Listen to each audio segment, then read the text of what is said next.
Hello everyone, welcome back to my channel. आज हम जानेंगे ऑपरेटिंग सिस्टम के बारे में डिटेल्स में। तो चलिए आइए स्टार्ट करते हैं वीडियो को। तो सबसे पहले ऑपरेटिंग सिस्टम अभी तक हम लोग जाने थे कि वो क्या होता है कि सॉफ्टवेयर होता है। और सॉफ्टवेयर किसे कहते हैं? तो सॉफ्टवेयर कहते हैं डेटा एंड प्रोग्राम्स को हम लोग सॉफ्टवेयर कहते हैं। अब यहाँ पे अगर हम लोग सॉफ्टवेयर का बात कर रहे हैं तो यहाँ टू टाइप्स ऑफ सॉफ्टवेयर होता है। एक होता है आपका एप्लीकेशन सॉफ्टवेयर, जैसे कि लास्ट वीडियो में मैंने बताया था आपको कि टाइपिंग मास्टर एंड क्रोम ये आपका एप्लीकेशन सॉफ्टवेयर है। लेकिन हम लोग यहाँ कौन सा सॉफ्टवेयर का आज बात करेंगे? तो सिस्टम सॉफ्टवेयर के बारे में बात करेंगे, जो कि ऑपरेटिंग सिस्टम में होता है। अब चाहे वो नेटवर्क ऑपरेटिंग सिस्टम हो, चाहे वो क्लाइंट ऑपरेटिंग सिस्टम हो, कोई भी ऑपरेटिंग सिस्टम होगा तो वो सिस्टम सॉफ्टवेयर से ही बनता है। ओके, अब चलिए जानते हैं कि कंप्यूटर स्टार्ट कैसे होता है। तो सबसे पहले क्लाइंट ऑपरेटिंग सिस्टम में, जो कि आपका विंडोज 7 का एग्जांपल लिया है मैंने यहाँ पे, क्या है कि जैसे ही आप अपना सीपीयू को पावर ऑन करते हैं तो ऑपरेटिंग सिस्टम कंप्यूटर में लोड होता है। इस प्रोसेस को हम लोग लास्ट वीडियो में भी जाने थे कि बूटिंग बोलते हैं, कंप्यूटर को स्टार्ट करना बोलते हैं। और जब आपका कंप्यूटर स्टार्ट होता है देन आपको 4 फ्लैग स्क्रीन, याद रखिए इसको बोला जाता है 4 फ्लैग स्क्रीन या विंडोज का लोगो भी बोला जाता है, जो कि आपको मॉनिटर में बूटिंग के टाइम पे देखने को मिलता है। ओके, जब आपका कंप्यूटर टर्न ऑन हो जाता है, मतलब कि ऑपरेटिंग सिस्टम लोड हो जाता है, देन आपका एप्लीकेशंस आपका कंप्यूटर में क्या होते हैं? लोड होते हैं। और जिसको आप आइकन्स का शक्ल में या आइकन्स जो कि ग्राफिकल यूजर इंटरफेस GUI का इंटरफेस में देख पाते हैं। For example my computer, recycle bin, ये आपके आइकन्स हैं जो आपको दिखते हैं। अगर आपका वहां गूगल क्रोम है तो भी गूगल क्रोम का जो एप्लीकेशन है उसका भी आइकन आपको दिखेगा। दोनों ऑपरेटिंग सिस्टम का लोड होने का मतलब कंप्यूटर को स्टार्ट करने का प्रोसेस सेम होता है। नेक्स्ट चलिए जानते हैं नेटवर्क ऑपरेटिंग सिस्टम के बारे में।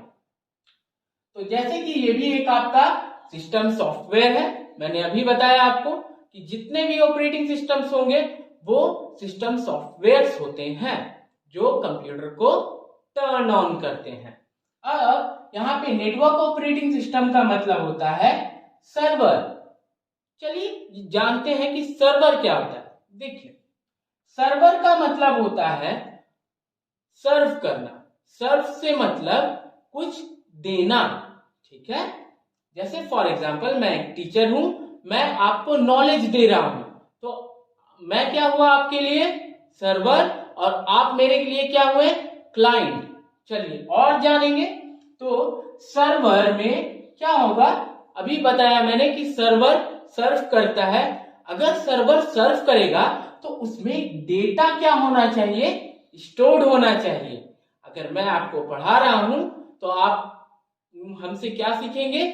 नॉलेज सीख रहे हैं ना, तो उसके लिए मेरे माइंड में पहले से डेटा होना चाहिए। तो सर्वर में सर्व करने का ऑप्शन दिया हुआ है, सर्वर में सर्व करने का ऑप्शन दिया हुआ है और इसमें डेटा स्टोर्ड रहता है। तो सर्वर का एक एग्जांपल है विंडोज 2016 सर्वर। अब सर्वर कहां पे रहता है? सीपीयू में रहता है। सर्वर क्या करता है? सर्व करता है। क्या सर्व करता है? डेटा जो उसमें स्टोर्ड है। नेक्स्ट, ये सर्वर को हम लोग एक्सेस किस तरीके से करते हैं? तो चाहे आपका वो सिस्टम हो, चाहे वो आपका स्मार्टफोन हो, आप सर्वर को एक्सेस करते हैं with the help of internet. अब यहाँ पे फॉर एग्जाम्पल आप अपना सिस्टम में बैठे हुए हैं, गूगल क्रोम खोल के, अगर आपको कोई भी जानकारी लेना है, फॉर एग्जाम्पल कि आपको कोई पिक्चर्स देखना है, या कोई फोटोज देखना है तो आप गूगल क्रोम में सर्च करते हैं, तो किसका मदद से वो शो करता है? आपका इंटरनेट का मदद से। तो कौन रिक्वेस्ट कर रहा है? यहाँ पे रिक्वेस्ट करता है क्लाइंट ऑपरेटिंग सिस्टम जो यूजर चला रहा है। और किसका मदद से वो रिक्वेस्ट करता है? इंटरनेट का मदद से। कहाँ जाता है वो रिक्वेस्ट? सर्वर में जाएगा।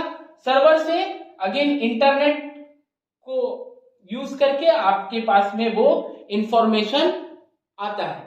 तो सर्वर क्या कर रहा है? यहाँ पे सर्व कर रहा है। किसको सर्व कर रहा है? देख सकते हैं, क्लाइंट ऑपरेटिंग सिस्टम को।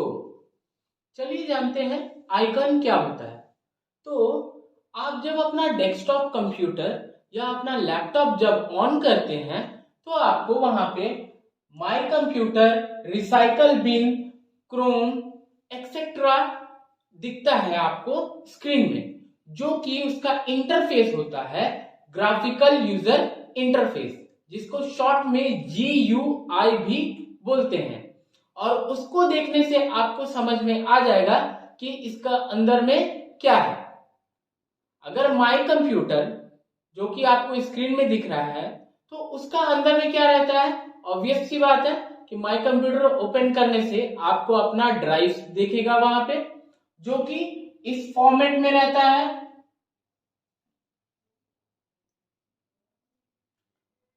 ठीक है, तो इसे हम लोग क्या कहते हैं? एक आइकन। और इसका नीचे क्या लिखा हुआ रहता है? माय कंप्यूटर, जो कि अभी आपको ऊपर में देखने को मिल रहा है।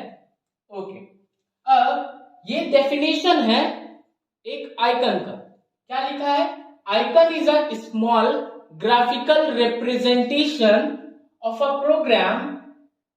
Double click an icon and the program will be open. इसका मतलब क्या है कि आइकन जो कि ग्राफिकल है, आइकन जैसे कि ये, इसको हम लोग क्या बोल रहे हैं? माय कंप्यूटर का आइकन है, तो ग्राफिकल है। ग्राफिकल मतलब कि आप देख के समझ सकते हैं कि इसका अंदर कंप्यूटर का इंफॉर्मेशन है।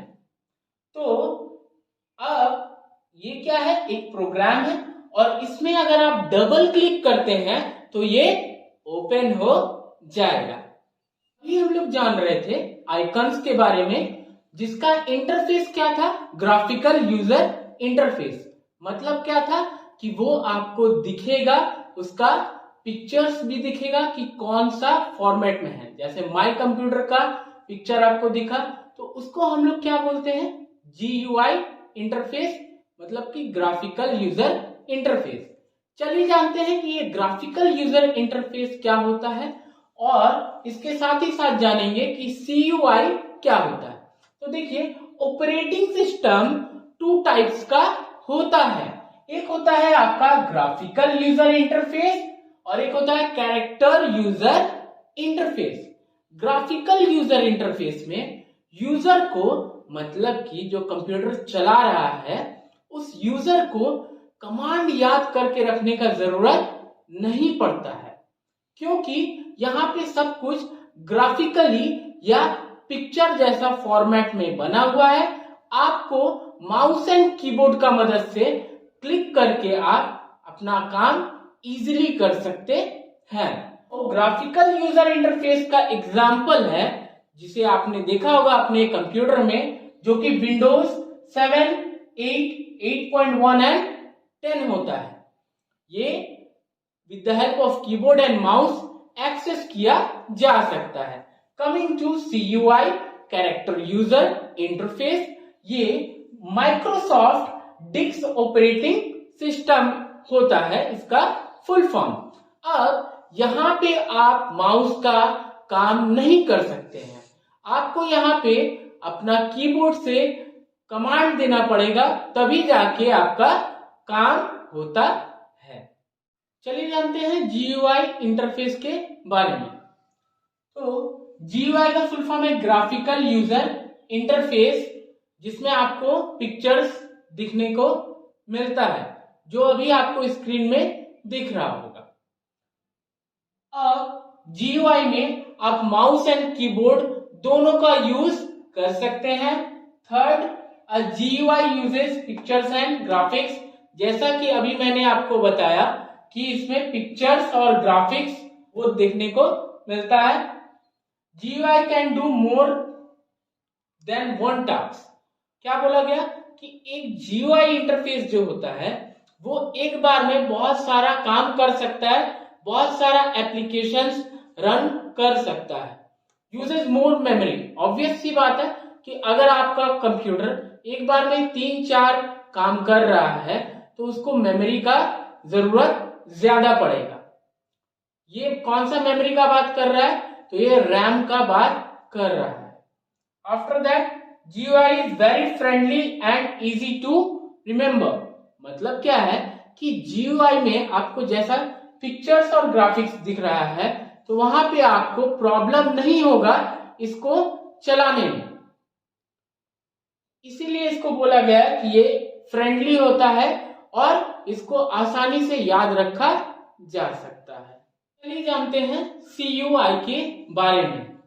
तो CUI का फुल फॉर्म होता है कैरेक्टर यूजर इंटरफेस, जो कि माइक्रोसॉफ्ट डॉस में लाया गया था और अभी आपको स्क्रीन में उसका एग्जाम्पल दिख रहा होगा। अब इसमें आप सिर्फ कीबोर्ड का यूज कर पाएंगे। यहाँ पे क्या लिखा है, अ CUI uses characters on screen that control with keyboard.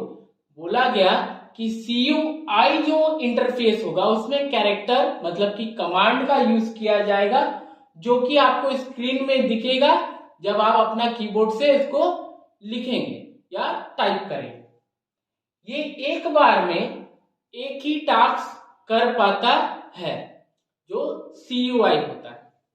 Next है यूज लेस मेमोरी। यहाँ पे मेमोरी का यूज कम होगा क्योंकि एक बार में एक ही एप्लीकेशन को रन, एक ही एप्लीकेशन या एक ही टास्क एक बार में चलता है। फॉर एग्जाम्पल आप ये भी समझ सकते हैं कि आपका GUI जो होता है वो है आपका स्मार्टफोन, जिसमें 3-4 एप्लीकेशंस आप एक बार में चलाते हैं, व्हाट्सएप, यूट्यूब एंड फेसबुक। और आपका जो कीपैड वाला फोन जो कि मोबाइल फोन था उसमें एक एप्लीकेशन एक बार में रन करते थे, वो आपका CUI की तरह ही बिहेव करता है। लास्ट है आपका CUI is very confusing and difficult to use.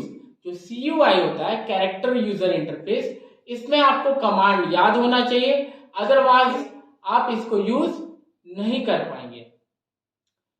तो इसीलिए ये कंफ्यूजिंग और डिफिकल्ट होता है। अब जानेंगे कि यूजर कंप्यूटर को किस तरीके से एक्सेस करता है। तो यूजर कंप्यूटर को एक्सेस करता है with the help of operating system, जैसा कि अभी आपको अपने स्क्रीन पे दिख रहा होगा। अब जानेंगे कि अगर ऑपरेटिंग सिस्टम कंप्यूटर में नहीं रहेगा तो क्या होगा। देखिए, ऑपरेटिंग सिस्टम जो कि एक सिस्टम सॉफ्टवेयर है और उसी का मदद से आपका कंप्यूटर ऑन होता है।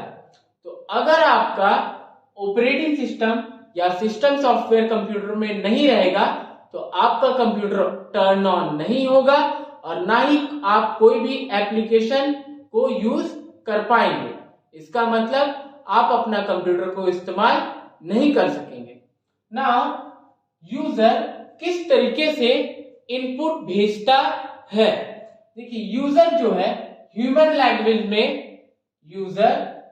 लैंग्वेज में कीबोर्ड और माउस का थ्रू से और आइकन्स का मदद से ऑपरेटिंग सिस्टम को क्या भेजता है, इनपुट भेजता है।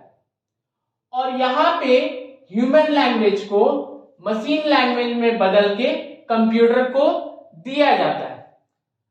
कंप्यूटर उस मशीन लैंग्वेज का आंसर फाइंड आउट करके ऑपरेटिंग सिस्टम को देता है और ऑपरेटिंग सिस्टम उसको ह्यूमन लैंग्वेज में ट्रांसफर करके मॉनिटर में आउटपुट दिखाता है।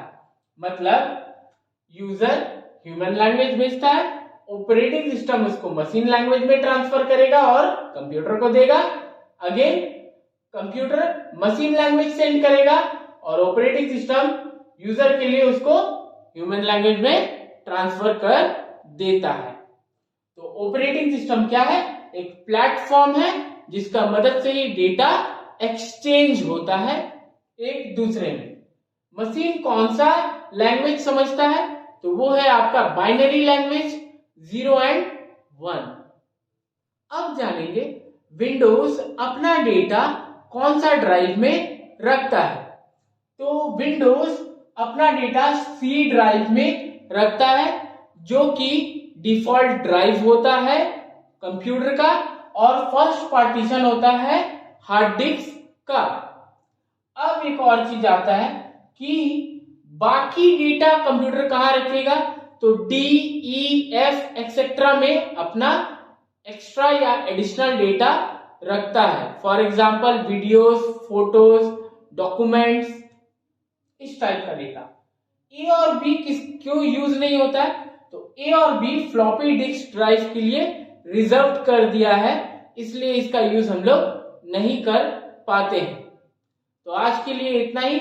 नेक्स्ट क्लास में हम लोग देखेंगे कि विंडोज का कितना वर्जन्स होता है, मतलब विंडोज 7 का कितना वर्जन्स है, और साथ ही साथ 32 बिट और 64 बिट क्या होता है।